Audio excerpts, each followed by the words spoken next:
성도 여러분 안녕히 주무셨습니까? 예. 함께 또 말씀을 듣기 위해 오신 여러분들을 진심으로 환영합니다. 네, 우리는 질문을 들을 때 때로는 의도를 파악하고 들어야 할 때가 있습니다. 거의 아마 대부분의 질문은 아마 의도가 있지 않은가 생각합니다. 질문에 궁금해서 질문을 하는 게 아니라 다른 또 다른 의도가 있는 것이죠. 몇 가지 갖고 와 보는데요.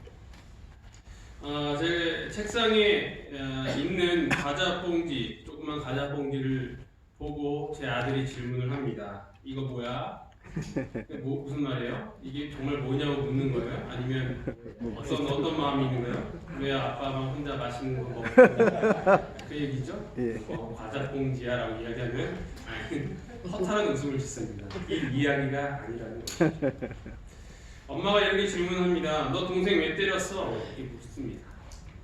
왜 때렸는지 궁금한 건가요? 아니죠. 잘못했다고 말하면 내가 용서해 줄게. 이 말이죠. 지나가다가 예쁜 장신구를 발견했을 때 여자친구가 이렇게 질문합니다. 저거 예쁘지? 이 질문의 의도는 뭐예요? 정말 예쁜지 궁금해서 묻는 거예요? 너무 예뻐하고 이렇게 지나가면 어떻게 될까요? 우리 헤어져 이렇게 됩니다. 저 이쁜 것을 잘 기억해 두었다가 조금 있으면 다가올 크리스마스 때 깜짝 선물로 잘 준비해라. 백화점에서 사든지 인터넷에서 사든지 그건 네가 알아서 하고 그러면 마치 내가 전혀 몰랐던 것처럼 깜짝 놀라는 척 해줄게 라는 이야기입니다. 오늘의 비유에서도 의도를 갖고 두 가지 질문을 하는 한 사람이 나옵니다. 누가복음 10장 25절부터 37절에 있는 말씀 함께 읽어보도록 하겠습니다. 누가복음 10장 25절부터 37절에 있는 말씀입니다.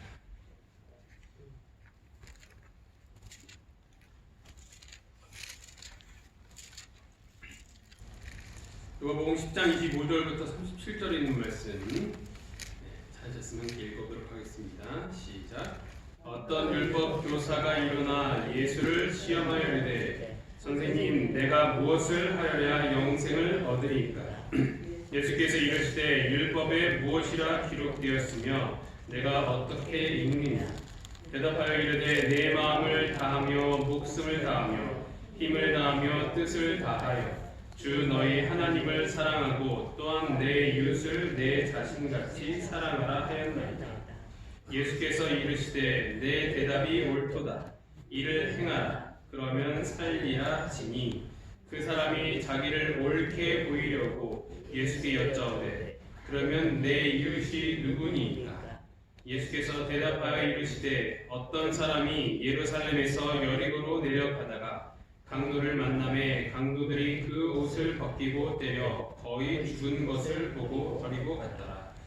마침 한 제사장이 그 길로 내려가다가 그를 보고 피하여 지나가고 또 이와 같이 한 레위인도 그곳에 이르러 그를 보고 피하여 지나가되 어떤 사마리아 사람은 여행하는 중 거기 이르러 그를 보고 불쌍히 여겨 가까이 가서 기름과 포도주를 그 상처에 붓고 싸매고 자기 짐승에 태워 주막으로 데리고 가서 돌보아 주니라.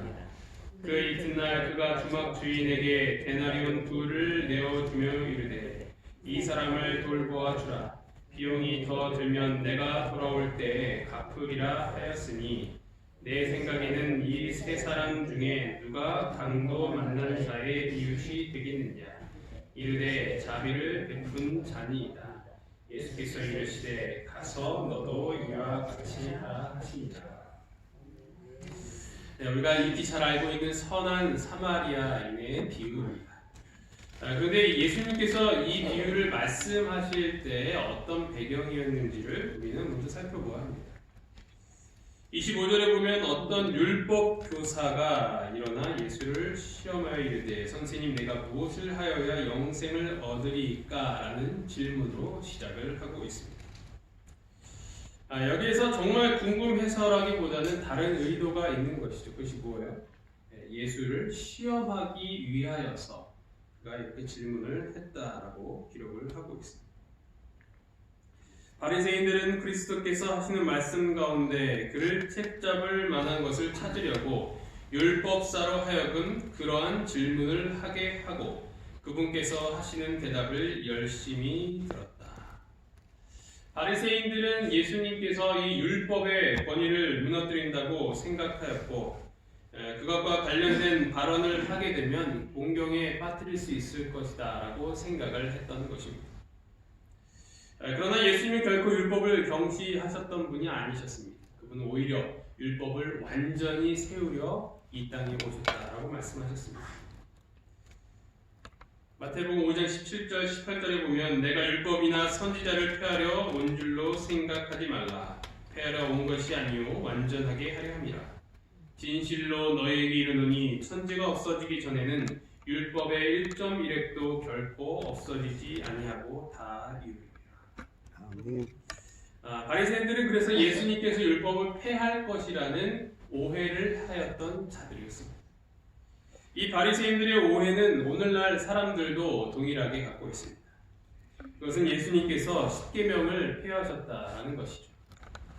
그래서 구원받은 자는 율법을 지킬 필요가 없다라고 주장을 하는 것입니다. 왜냐하면 하나님은 사랑이시기 때문이다라고 하는 것입니다.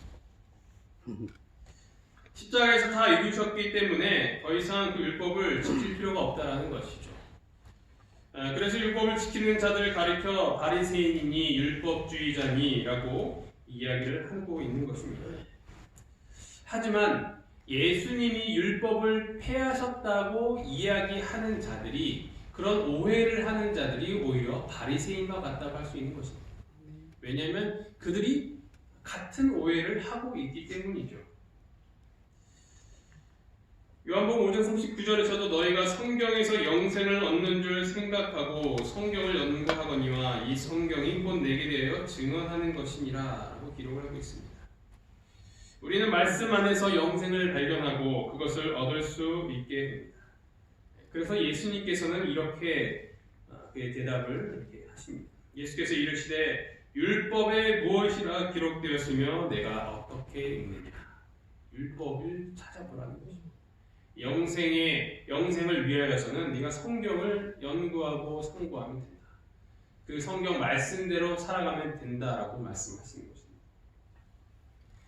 율법서는 이렇게 대답합니다. 이르되 내 마음을 다하여 목숨을 다하며 힘을 다하며 뜻을 다하여 주 너의 하나님을 사랑하고 또한 내 이웃을 내 자신같이 사랑하라 하였느니라. 예수께서 이르시되 내 대답이 옳도다. 이를 행하라. 그러면 살리라 하시니. 이렇게 말씀하심으로 더 이상 예수님께서는 비난받을 이유가 없어지게 되었던 것입니다.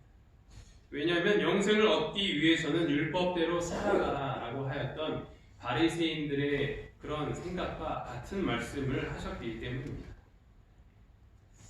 이제 율법서는 두 번째 질문을 하게 되는 것입니다. 이것 때문에 이 선한 사마리아인의 비유가 나오게 되는 것이죠. 그러면 내 이웃이 누구니까? 내 이웃이 누구냐는 질문을 하게 됩니다. 이 질문의 의도는 또 무엇이었습니까? 첫 번째 질문은 내가 무엇을 위하여 영생을 얻으리까? 이 의도는 예수님을 공경에 빠뜨리기 위하여서 시험하기 위하여서 했던 질문이었습니다. 두 번째 질문, 내 이웃이 누구니까? 이 질문의 의도는 무엇이에요? 자신을 옳게 보이기 하기 위하여서 했던 질문인 것입니다.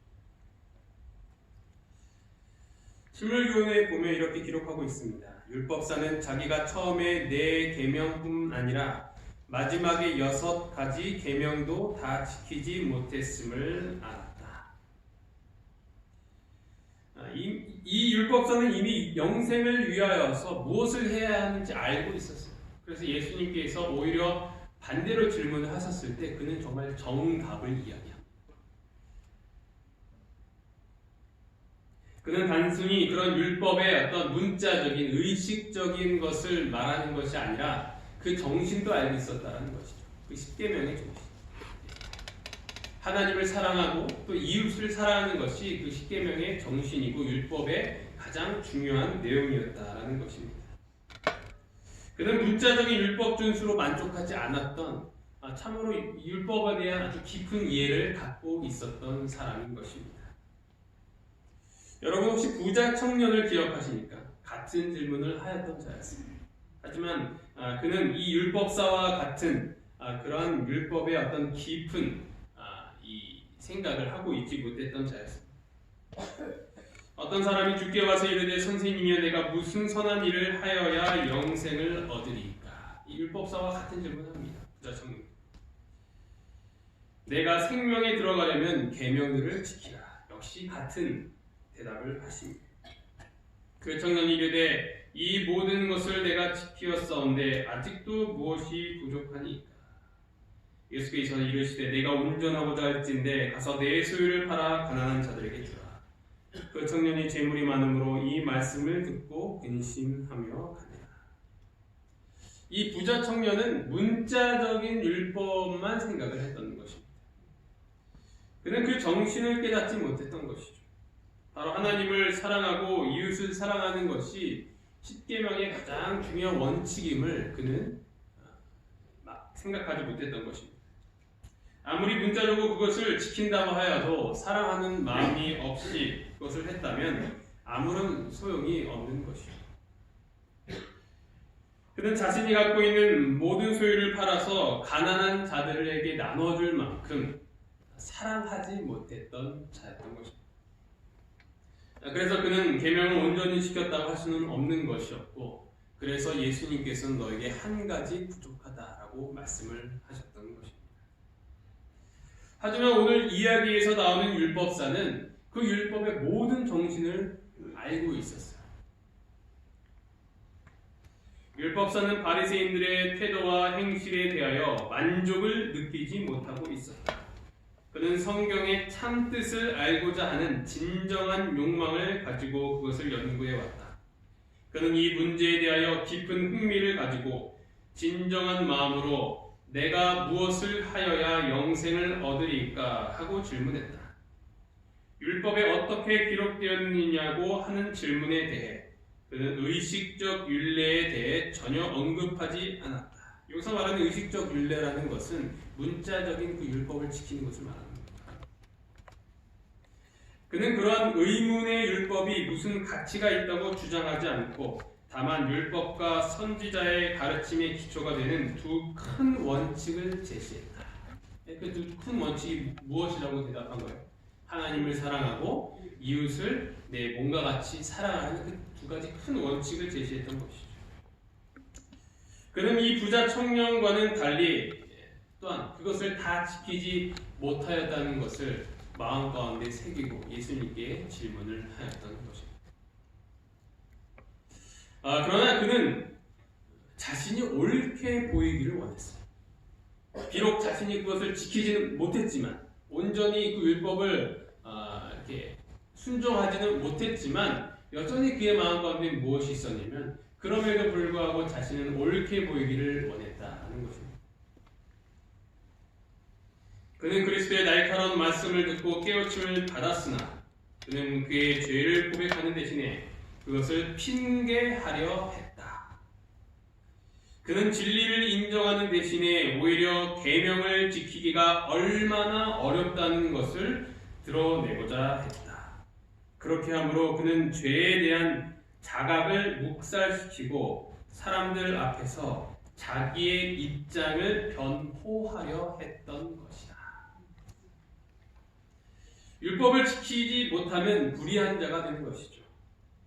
예수님도 영생을 얻기 위해서는 이 율법을 지키라고 말씀하셨습니다. 하지만 율법사는 그것이 얼마나 어려운지를 깨달았습니다. 그렇다면 그는 어떻게 해야 했을까요? 예수님이 앞에 자신이 죄인임을 인정하고 겸손한 마음으로 그분을 믿음으로 받아들일 때 그는 의롭다함을 칭함을 받을 수 있었던 것입니다. 아멘. 그러나 그는 예수님의 그 길을 선택하지 않았습니다. 그는 오히려 그 계명을 지키는 것이 얼마나 어려운지를 드러냈던 거예요. 그는 뭘 대고 있는 거예요? 핑계를 대고 있는 거예요. 핑계. 율법을 지켜야 의로워지는데 사실 이것이 지키기가 굉장히 어려워. 그래서 이 정도 했으면 나는 괜찮아 라고 이야기를 하고 있는 것이죠. 이런 마음으로 예수님께 질문을 했던 것입니다. 그리고 예수님께서는 그 그의 질문을 받아서 이 사마리아인의 비유를 말씀을 하게 되는 것이었습니다.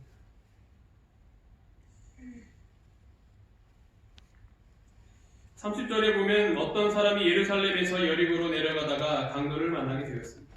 하지만 제사장이나 레위인은 모두 그를 보고 피하여 지나갔다라고 기록하고 있죠. 예루살렘에서 여리고로 내려간다고 표현을 했는데 지리적으로 보면 그 내용을 확인할 수 있습니다. 이렇게 평면들을 보면 그렇게 멀지 않은 것처럼 보입니다. 하지만 입체적으로 보면 그 길이 얼마나 험난했는지를 알 수 있습니다. 이 여리고는 바다보다 지대가 약 250m 낮은 특이한 도시입니다. 계곡에 있죠. 하지만 예루살렘은 해발 790m였습니다. 그 높낮이를 따지면 한 1km 정도 되는 굉장히 험한 길이었던 것입니다. 예루살렘에서 여리고로 가는 길은 급한 내리막길이었기 때문에 이곳에서 이제 강도들이 많이 나타났다고 합니다. 여리고는 살기 좋은 도시로서 우리가 어떤 고고학적 증거나 이런 것을 확인할 수 있다고 합니다.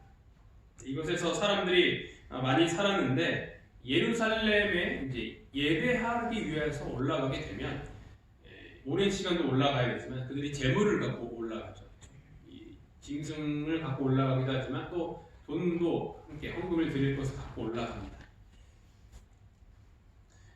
그러면 이제 강도들이 아주 이 예배드리는 그 절기에는 소위 이제 대목이 되는 거죠. 그렇죠? 그래서 강도들이 많이 나타났습니다. 이 사람들은 말 그대로 목숨 걸고 예배 드리러 가는 길이다라고 할 수도 있는 것입니다. 험난한 길을 가는 것이죠. 그래서 사람들은 이곳을 빨리 지나가기를 원했던 것입니다. 혹여나 강도 만난 사람들을 이렇게 보게 되면 도와주고 싶지만 도와주게 되면 자신도 위험에 처할 수 있기 때문에 함부로 그러하지 못하는 그런 상황이었던 것입니다.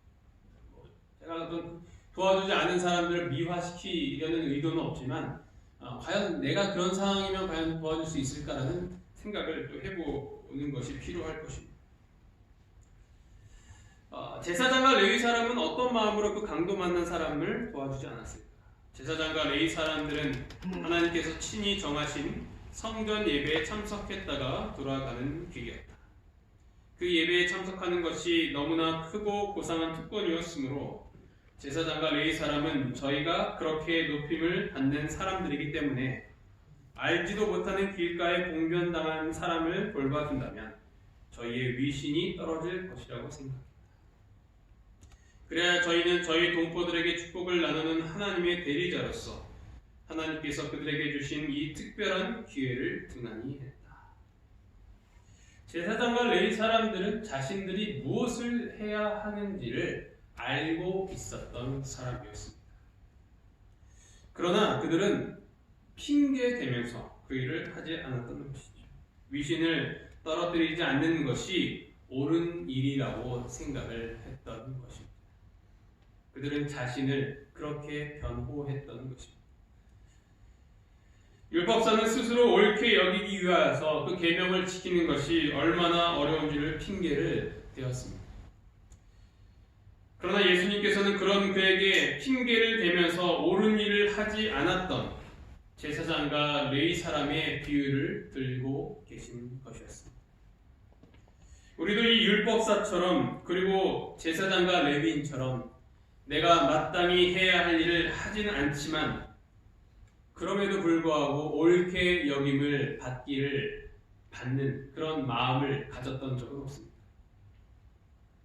내가 순종하지 못하고 있음을 깨닫고 그 일을 하기 위하여서 하나님께 구하는 태도는 굉장히 중요해요.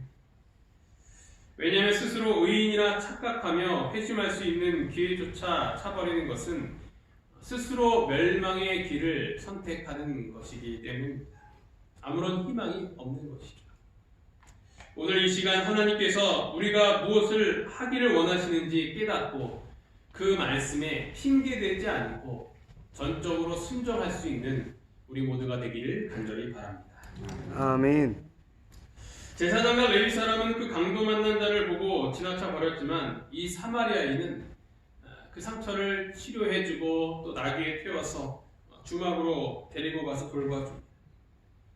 그리고 거기서 그치지 않고 웃돈을 주면서 혹시 모자라면 이 돈을 채우고, 그래도 모자르면 자신이 돌아오는 길에 그것을 갚아주겠다라고까지 이야기를 하고 있는 것입니다.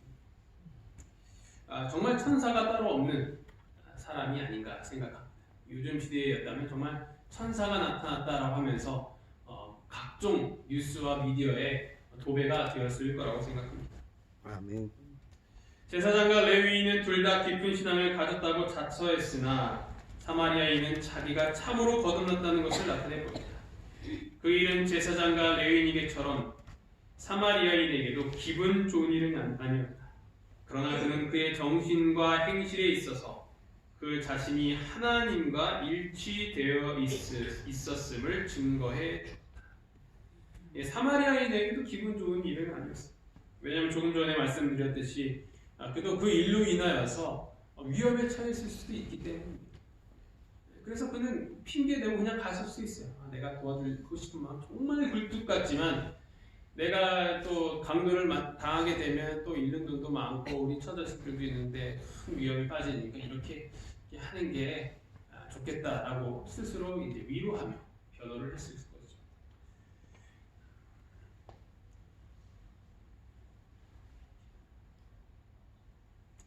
그리고 어디까지 그가 도와줘야 하는지 쉽게 결정 내리기 힘든 상황이었음이 분명합니다. 결국 그는 사비를 털어서 처음 본 사람에게 그러한 친절을 베풀었던 것입니다. 그의 이러한 모습은 누구를 상징할까요? 바로 우리 예수님을 상징합니다. 이 사마리아 사람은 그리스도를 대표한다. 우리의 구주께서는 인간의 사랑이 피척할 수 없는 크신 사랑을 우리에게 나타내셨다. 우리가 상처를 입고 죽게 되었을 때 그분은 우리를 불쌍히 여기셨다. 그분은 우리를 피해 지나가지 않으셨으며 우리로 속절없이 아무 소망도 없이 죽도록 버려두지 않으셨다. 그분은 온 하늘 천군의 존경을 받으시던 거룩하고 행복한 하늘집에 머물러 계시지 않으셨다. 그분은 우리의 상처를 보시고 이를 고치시려고 인류의 상징을 당신 자신의 일처럼 돌아보셨다. 그분은 당신의 원수를 구원하시려고 죽으셨다. 아멘. 예수님은 우리의 이 죄의 상처를 보고 못 본 채 하지 않으셨습니다. 예수님도 제사장이나 레위인처럼 핑계를 대며 옳게 보이려고 하실 수도 있었습니다. 사실 그렇게 해도 누구 하나 정죄할 손가락을 내밀지 않았을 것입니다. 그러나 그분은 사마리아처럼 우리의 이 죄의 상처를 싸매셨던 분이십니다. 그 사람은 비용을 지불했지만 예수님께서는 목숨을 지불하셨습니다. 이 예수님의 구원을 감사하며 찬양할 수 있는 우리 모두가 되기를 간절히 바랍니다. 아멘. 우리도 이 선한 사마리아처럼 그리고 예수님처럼 해야 할 사업이 있습니다. 그리스도의 사업은 결코 이기적 행위로 이루어질 수 없다. 그리스도의 사업은 압박받는 자들과 가난한 자들을 위한 사업이다. 그리스도를 따른다고 하는 자들의 마음속에는 그리스도께서 가지셨던 부드러운 동정심, 곧 그분이 당신의 생명을 버려 구원하실 만큼 귀하게 여기셨던 자들에 대한 깊은 사랑이 있어야 한다. 아멘. 성경에 보면 이 가난한 자들에 대한 사랑의 강조는 수없이 많이 있습니다.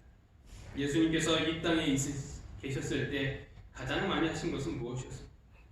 그리고 예언의 진을 통하여서 이 교회에서 계속적으로 강조하고 있는 그 내용은 무엇입니까?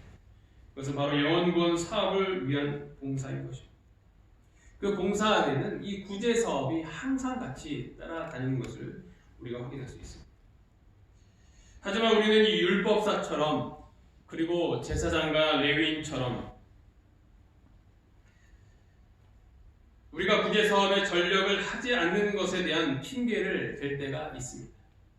바쁘기 때문에, 생계가 막막하기 때문에, 힘이 약하기 때문에 나는 이미 충분히 교회 봉사를 많이 하고 있기 때문에 그것을 하기 힘들다고 이야기합니다. 그렇기 때문에 나는 옳다라고 변명하는 것이죠. 그런 우리들에게 예수님께서는 이 비유를 통해서 그럼에도 불구하고 너는 이 사업을 멈추지 말라라고 말씀하시는 것입니다. 그러나 이 일은 그렇게 쉽게 되는 것이 아닙니다.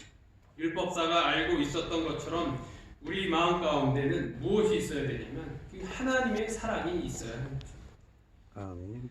사랑 없이는 아무 일도 할 수 없으며 어떤 일도 사랑 없이 하는 그런 봉사는 참다운 봉사라고 할 수 없기 때문입니다.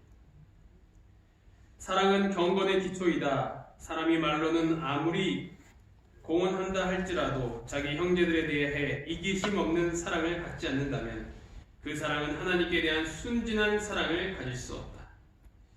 그러나 우리는 다른 사람을 사랑하려고 애쓰는 것만으로는 결코 이러한 정신을 가질 수 없다. 필요한 것은 그리스도의 사랑이 우리의 마음 가운데에 있어야 한다. 자아가 그리스도께 몰입될 때 사랑은 저절로 생겨나게 된다. 그리스도인의 품성의 완성은 다른 사람을 돕고자 하는 생각이 마음속에 계속해서 일어날 때 곧 하늘의 햇빛이 마음에 충만하고 얼굴에 나타날 때에 이루어진다. 아멘. 에덴병원교회 성도님 여러분, 우리 마음 가운데 이 그리스도의 사랑이 있습니까? 그 사랑으로 봉사하고 계십니까? 핑계대며 오른 척 하지 말고 사랑으로 행할 수 있는 우리 모두가 되기를 간절히 바랍니다. 아멘. 말씀 따라주시면 감사하겠습니다. 핑계대지 않고 핑계대지 않고 사랑의 의무를 다하겠습니다. 사랑의 의무를 다하겠습니다. 기도하시겠습니다. 하늘에 계신 하나님 아버지, 오늘 저희가 이 율법사가 자신을 옳게 보이려고 하였던 그 질문에 대해서 함께 알아볼 수 있도록 도와주셔서 감사합니다. 아멘. 아버지, 저희도 이 율법사처럼 그리고 제사장과 레위인처럼 여러 가지 핑계를 대며 저희가 해야 할 그 의무들을 하지 못하는 것을 변명하며 핑계대며 옳게 여기고 있지는 않습니까? 아버지, 이런 저희의 죄를 용서하여 주시옵소서. 저희 아멘. 마음 가운데 주님의 사랑을 가득 심어 주셔서 그들을 향한 진정한 사랑의 마음으로 그들을 돌보아주고 그들을 위해서 우리가 가진 것들을 아낌없이 나눠줄 수 있는 자들이 될 수 있도록 주님께서 인도하여 주시옵소서. 이 아멘. 모든 말씀 예수님 이름으로 간절히 기도합니다. 아멘.